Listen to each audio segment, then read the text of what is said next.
civilmedia.mk. Слободно, независно, отворено. Малку за збордва за вашето претходно новинарско искуство како дописник на еден западен медиум на престижниот и многу ценет и се уште валиден информативен сервис Франс Прес. Во вакви кризни ситуации, што велеше уреднувачката политика, какви насоки даваше на репортерите од теренот? Па видете, да, со години работев, скоро 27 години за агенцијата Франс Прес и за многу други странски медиуми како CNN, Newsweek, Die Welt, Los Angeles Times и други. И тоа огромно искуство ми дава за право да им извлечам некој заклучок, што би била клучната разлика меѓу насоките во медиумите од тој свет, западно развиениот, и она што се случува можеби кај нас или на овие простори. Па пред се најчесто таму се внимава и се пренесува веста. Значи се пренесуваат фактите и веста, а потоа се коментираат истите. Значи во денешно време модерно имаме ние мешање на жанрови, нели вие барем знаете, долгогодишен исто така сте искусен новинар, дека во новинарството постојат различни видови на новинарски жанрови. Меѓутоа, за да можеш да ги мешаш жанровите, треба многу добро да ги познаваш. И значи агенциите се нарекуваат фабрика за вести, имаме пренесување на информација, а потоа евентуално прават анализа. Значи ретко имаме коментар.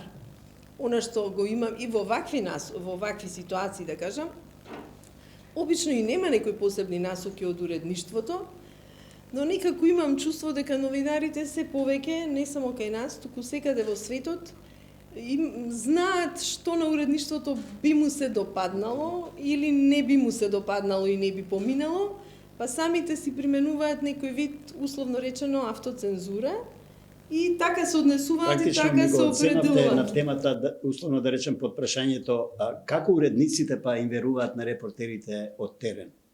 Па им веруваат затоа што знаат од прилика кој новинар, видите, во новинарството е многу важно да се биде објективен. Значи, новинарството се базира на вистинитост, на податоци, на факти, на точност, на навремени информации и на едукативност меѓу другото. Меѓутоа, ерата во која живееме, динамиката со која се соочуваме, напливот на вести на социјалните медиуми, тоа е едно не море, тоа се лавина од информации, фотографии и видеоклипови. И сега во сето тоа многу е тешко да си сигурен што е вистина, што не е, или она и го напомнавте вие во најавата, што е дезинформација, што е пропаганда, затоа што има разлика меѓу едното и другото, но на крајот на денот и едното и другото имаат за цел да заведат или да насочат. Колку сега денешните медиуми во ова спротивставување на напливот на информации, пропаганди, лажни вести и така натаму, ја имаат улогата и колку се оспособени да не пренесуваат здраво за готово од Facebook, коментари или приватни статуси на нас граѓаните, а колку се во обврска, ако можам така да се изразам, да ни пласираат на нам гледачите чисти, јасни и аргументирани информации. Па тие имаат и обврска и одговорност тоа да го прават, но за жал тоа така не функционира во најголем број случаи, нели? Никогаш не можеме баш се да генерализираме, има и позитивни примери, но јас почнав нешто напомнав, знаете, оваа динамика, овој свет што се смени, оваа виртуелно што не снајде, многу влијае на промените во новинарството и медиумите. Сите сме свесни за тоа. Историски гледано, новинарството секогаш се адаптирало и се менувало согласно промените во општествата. И пред се технолошкиот развој го диктирал промената на новинарството и на општеството. И сега ние во денешно време имаме, значи, немаме што немаме. Вие во студио можете да сликате што сакате овде сега да направиме, дека сме во скривница во Украина или во Русија или не знам каде и некој не гранатира. Значи не, ама тоа го прават. Значи поентата ми е дека за жал медиумите, ако на времето велевме медиумите се седма сила, денеска тие се сила број 1. И моќните елити, независно дали се политички, економски, корпоративни, кои да е, тоа го знаат и не се тие виновни што умеат или сакаат тоа да го искористат. Новинарите сега колку се во можност да се одбрана, затоа што тоа е еден многу силен наплив што повторно ќе речам ни го диктира времето во кое живееме, технологиите кои се користат, социјалните медиуми. Значи за да бидеш присутен ти мораш сепак да бидеш и брз и во таа брзина Ти мораш да проверуваш вести. Ако си добар новинар, ќе прочиташ нешто на социјален медиум, ти можеш да го провериш тоа. Но како? Не само сега состојбата со Украина и Русија, ние со пандемијата што све не се наслушавме и видовме. Колку многу дезинформации со вакцини, со лажни вести, значи разни видови манипулации. Сето тоа е присутно. Како против тоа? Единствено го спомна господинот Кордалов, со медиумска писменост, младите да се образуваат дека мора да научиме критички да размислуваме и да ги добиваме, да ги анализираме медиумските производи. Да се изгради, како се вели она, имунитет. Па еден вид, во, да. Преку системот на Образование, преку други едукативни форми. Да, необходно за да е. можат генерациите да препознаваат, Да препознаваат што е што. Второ, претпоставам да научат кои се нивните извори за информација, Кои се- да ги проверуваат точно. дури и нивните извори на кои до вчера им верувале за секој случај, да не се лепат на секој наслов. Да го проверат да има втори извор. Значи не да се лепат на едниот единствен извор и на него безрезервно да му веруваат. Што се случува? Јас гледам млади генерација, сум во шок. Колку младите све примаат здраво за готово. Па ние во пон, да речеме, едноумие, као некој растевме, никогаш не сме ги земале работите здраво за готово. Сме анализирале, чекај, размисли. И ова што ме спомнавте, што прашавте, да не должам, но копи-пейст од Facebook. Значи, медиумите се соочуваат со криза, економска, финансиска, мал пазар сме, старите проблеми и болки, морална, индивидуална, и нема ресурси доволно, нема човечки ресурси, нема доволно едуцирани ресурси. Копи-пейст варијантата, значи превземи и препиши, наједноставна е. Ние во наше време, ако се помните, се тепавме да имаме различно нешто, различна тема, различна приказка, различна сторија, сега се тепаат да имаат исто нешто.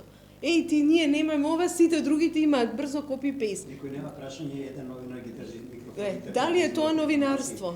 Споменам пример на колега на Јасмина, ама од BBC, руски новинар, кој работи во Лондон за програмата на BBC, даде една мисла во едно интервју дека Москва 8 години, 9, практично се подготвува за информативно, ментално се подготвува за оваа агресија врз Украина. Тоа значи дека медиумската битка, војна, ако можеме така да наречеме, почнува многу пред вооружената. Какви ни се искуствата? Дали ние како македонско општество, како медиуми, како институции, подготвено е да чекавме најавите дека конфликт ќе се случи во Украина, односно практично војна и агресија?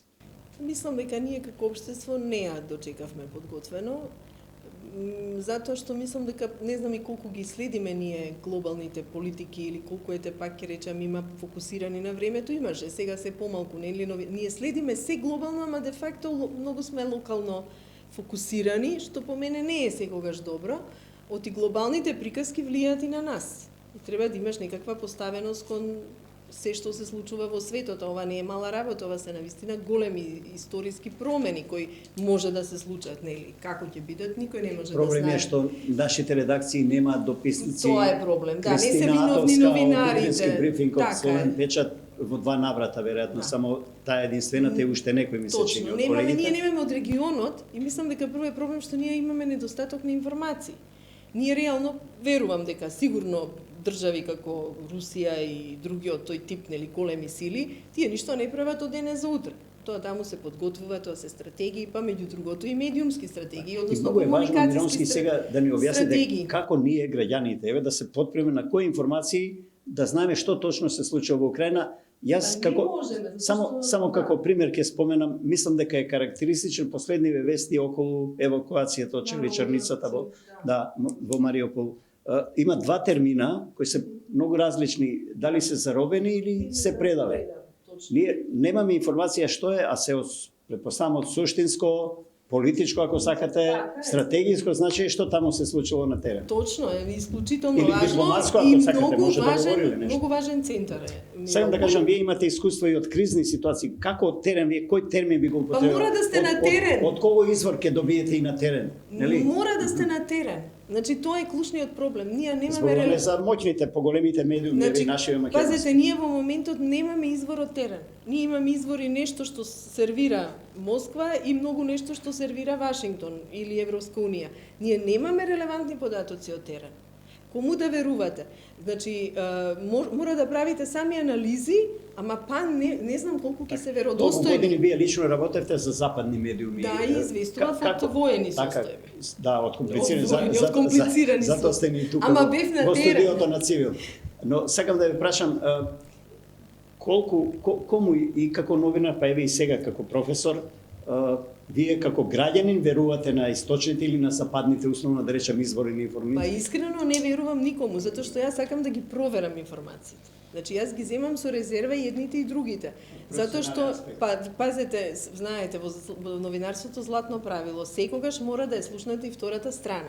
Ние во моментот не ја слушаме втората страна. Слушаме една страна. Во Македонија може би и нема потреба. Сега јас не навлегувам. Политичка проценка е нема потреба, окей. Но не можам тогаш да извлечам заклучок правилен, што е кој е во право, кој е во криво, каква е состојбата во Мирољопот. Но јас Морам да сум сега- на терен. Значи јас одев во Словенија, во Хрватска кога се распаѓаше Југославија, на Косово и разговарав со луѓето за да ја дознам вистината.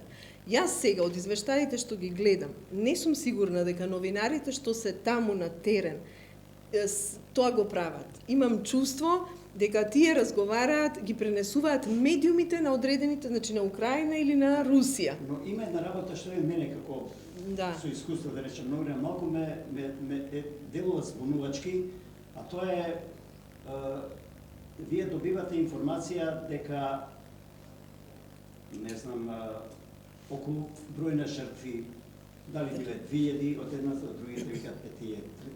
Кој ги продуцира тие? Па се знае политичките елити на двете држави.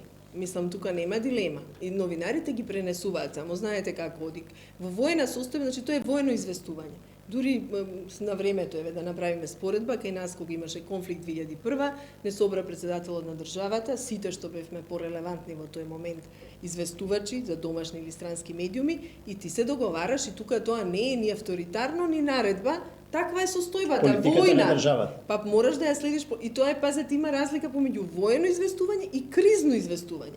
Тоа е сосема различна работа. Но кога зборуваме за расположение на јавно мислење, ние го знаеме условно да речем западното расположение на јавното мислење. Ние не го знаеме условно пак да речем руското Па не го источното знаеме, немаме мислење. човек ние во моментот треба да имаме дописник во Москва.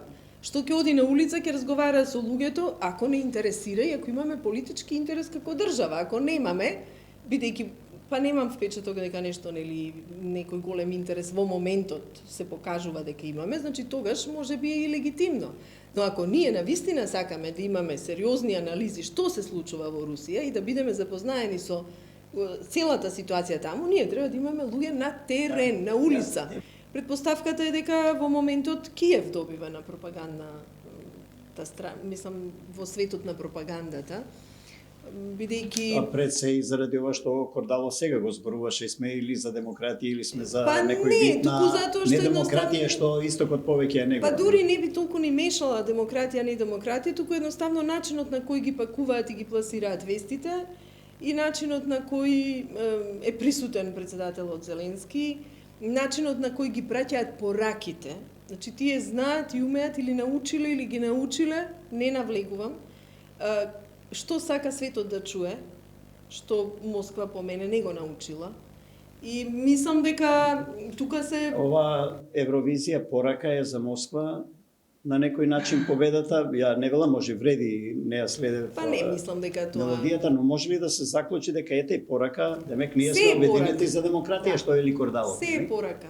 Се е порака. Денешно време и музиката, и спортот, и глумата, и литературата, не велам дека така треба да биде, но се користи максимално во некаква порака за светот, каде е местото на Москва, кој е тој свет, кој е другиот свет. Меѓутоа, таа поларизација кој оди толку многу, толку длабоко во такви сфери, кои се културни сфери, мислам дека може на крајот на денот да биде многу контрапродуктивна и да биде едноставно погубна за светот. Ме плаши мене тоа. Што може да објасниме на гледачите и овде во дебатава, што е хибридно, во која смисла е сватено во темата за која ние зборуваме и има ли лек? Па не, мислам, модерно е да си се е нешто хибридно, би рекла, ние така од време на време се лепиме на некои модерни зборови и ги трансформираме во нешто го користиме ние Травеститско малку, нешто да. И сега хибридно, нели, како би го толкувала јас меѓу другото, она што го спомнав, во новинарството има жанрови новинарски. Сега се тие хибридни ги мешаат, ама ги мешаат луѓе и кои не ги знаат, кои ти да направиш мешан жанр, да направиш коментаторска вест, ти треба да знаеш како да направиш вест, како да пишуваш коментар, па да го споиш во едно. А сега се прехибридно, значи ние на еден начин сервираме став кое сметаме да им го наметнуваме на јавноста или на одредена целна група. Често и со став се почнува, не знам, став се сторија почнува, апсолутно, а луѓето често и не им е јасно зашто е тој став, што е воопшто, мислам, нели ако земат да размислуваат, реакција на што е тој став. Ги немаат податоците основни. Манипулации во најавите на телевизиските прилози. Апсолутно, спинови, во содржината нема тоа што е најавено и така и обрат. Кликбейтовито, нели, наслов, во посебно порталите имаме наслов, а немаме кога ќе го барате во содржината, ништо тоа сензационално, шокантно. Добро, во една реченица на вашите студенти, што им велите, како да го препознаат тоа? Па, спомна и Кордалов, постојат, значи им ги објаснуваме, им ги даваме тие начини како да пребаруваат, треба време. Прво треба да има сознание дека има многу лажни, манипулативни дезинформации и вести и така натаму, да сакате да пребарувате, да сакате да проверувате. Значи тоа е основно. А луѓето за жал прво не сакаат или немаат време и се лепат на сето тоа на прва. Значи, што се не сум видела, пак ќе речам, дали за пандемијата, дали за руско-украинскава војна, како и ќе ми пратат, нели, клипчиња и гледај.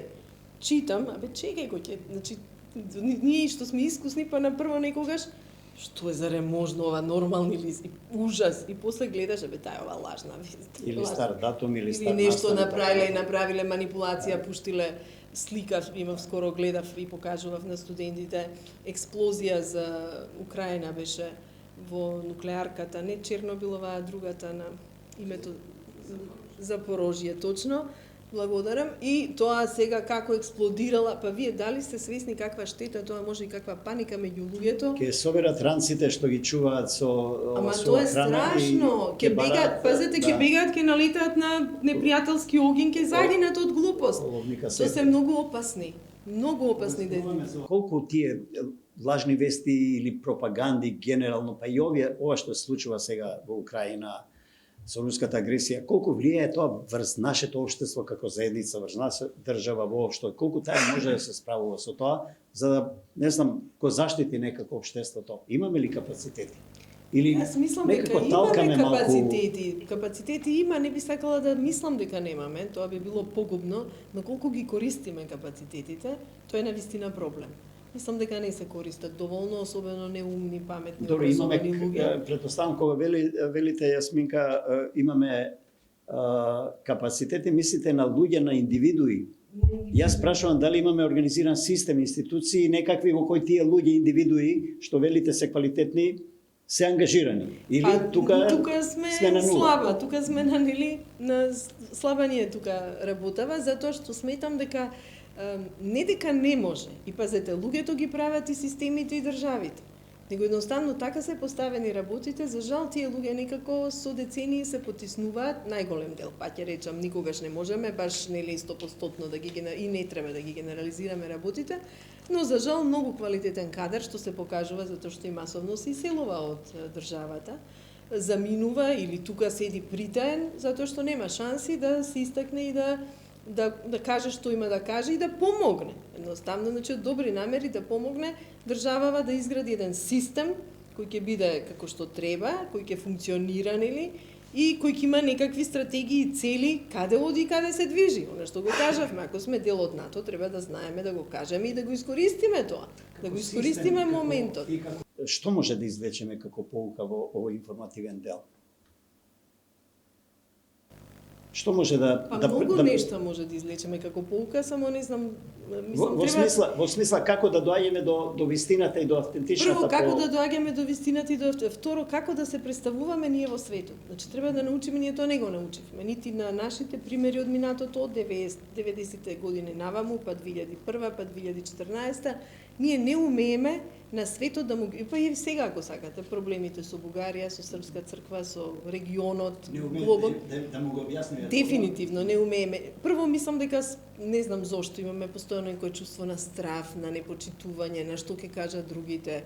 Че треба да сме малку повеќе самоуверени, треба да сме сигурни во себе, треба добро да се ги познаваме, ќе речеме да, не треба да сме оптеретени со историја и минато, но треба да ја познаваме за да се избориме за она што ни припаѓа и за она што за да имаме подобри. Пазете, не ве ценат странците, тоа јас сум работела цел живот со странци. Ако вие постојано им викате, нели имаше една серија, се смеевме, yes, Mr. Prime Minister, yes, Mr. Prime Minister, не ве ценат. Пред вас ќе ве тапшаат, супер, фино, зад грб ќе ве зборуваат дека не ве бидува за ништо. Бугарија се менува малку политиката, па нешто слабо. Значи, треба повеќе да покажеме став. Не значи да бидеме негативни, не значи да не бидеме кооперативни, значи треба да соработуваме. Ама треба во тоа соработување да умееме да го кажеме нашиот став. И не постојано едни исти флоскули, ова не се преговара, она. Абе се преговара за ова, меѓутоа ваква работа не прифаќаме. Конкретно да се кажуваат нештата.